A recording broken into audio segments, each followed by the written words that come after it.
Hello, and welcome back to Doctor Who Season Review. And today we'll be reviewing Season 50. The final classic season. So, first up, we got The Innocent. This was a decent story, I guess. It's sets years after the Night of the Doctor, but it takes place. It's continuation after that story. So we have the War Doctor now, and yeah, he's all right. I like John Hurt. I think John Hurt's pretty good in this. The person that saves him, what's her name? What's her name called? Yeah, she's all right. And just overall, the story itself is pretty average for me. It's not, I wouldn't say it's bad. I wouldn't say it's the best thing ever. But The Innocent is alright. And that's all I can say about The Innocent. It's just alright. Next, we've got The Thousand Worlds.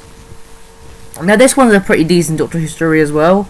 I like the characters, I like John Hurt as the Doctor in this. And overall, I think he's a brilliant Doctor. The characters are a bit lackluster. The Daleks don't really do anything, even though this is a story that's after the Midnight Child, which happened in the Eighth Doctor's final season, which was season 49, the previous season. But overall, this story's The Thousand Worlds is alright. It's just that the Daleks are going after the strange planets and that. And it's pretty destructive, really. Next, we've got The Heart of the Battle. Now, this sees the Doctor, or the War Doctor, go into war with the Daleks. And it's a pretty decent Doctor Who story, I guess. The Daleks are a bit more threatening than they've ever been. They don't have Davros anymore, controlling them. But, this is probably...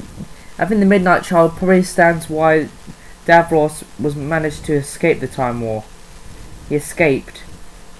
Yeah, this one's okay. It's alright. It's not brilliant or anything. I really enjoyed the one. I really enjoyed it though, so I guess that counts for something, I guess. Next, we've got Legion of the Lost. Now, this story depicts the Time Lords. Well, it takes us to the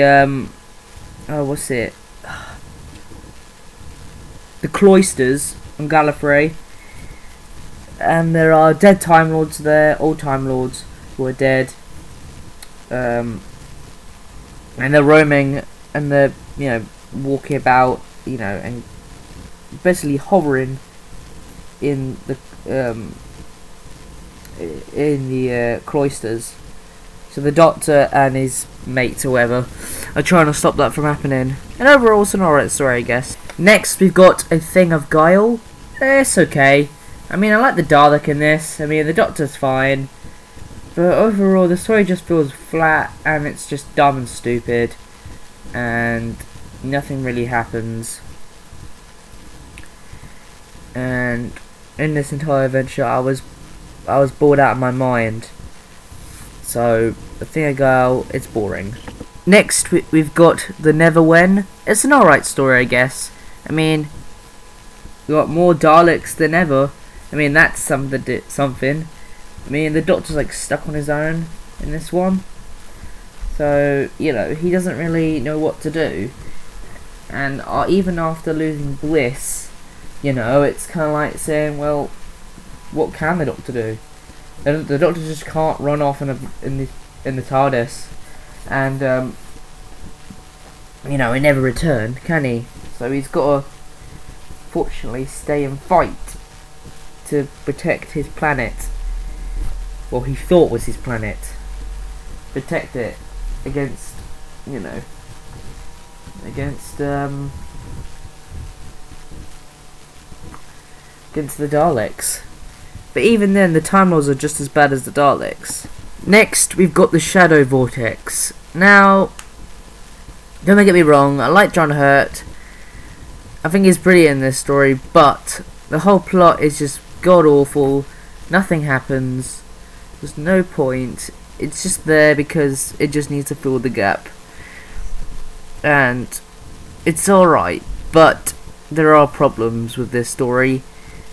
And I don't want to dwell in them, but overall it was just average. Next, we've got the Eternity Cage.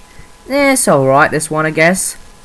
I mean, it's average. I'd say it's average. I mean, the side character, whoever he is, who's traveling with the Doctor, or, I don't know, fighting with the Doctor, as it were, he's okay, I guess. Some sort of a companion, but not really. And overall, it's just a story that exists. That's all it is. Next, we've got Eye of Harmony. Now, this is pretty decent of his Doctor Who story. I mean, it's got the Daleks. It's got the Eye of Harmony. You know, that was featured in the TV movie. You know, that was in the TARDIS for some strange reason. Well, I think the Daleks are trying to take. Well, I think the plot of this story basically is that the Daleks are trying to take the Eye of Harmony and use it for their own advantage, so they can destroy the universe and become the dominant species. But the Doctor is not going to let that happen. Next, we've got Pretty Lies, and the Doctor in this plans to take the moment. But first, he's got to stop the Daleks, who are following him through time, along with this other dude that's with him. Some strange reason, I don't know why he exists, but he's there. So the Doctor does plan to take the moment, and he's thinking about it, and he doesn't know when the appropriate time is to get the moment, but he will. He'll eventually collect the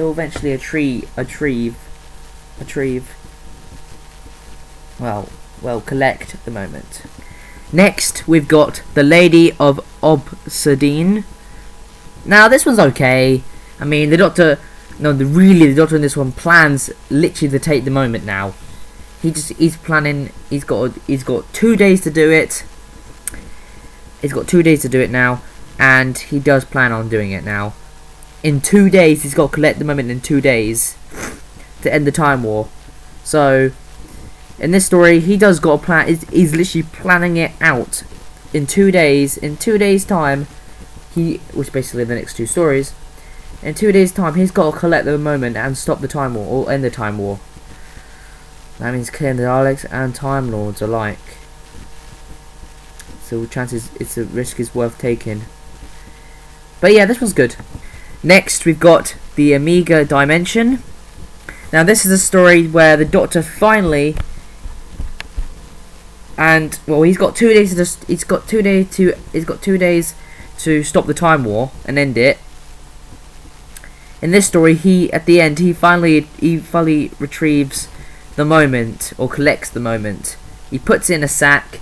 He takes it with him, and you know. Before that, the story itself is alright, I guess. It's a good story. And the Doctor takes the moment in the end, so, well, it retrieves the moment. Or collects the moment. And now it's time, in the next story, will be his last. The next story, he plans to destroy Gallifrey. And save, well, in his eyes, save the universe. And finally, we have Day of the Doctor.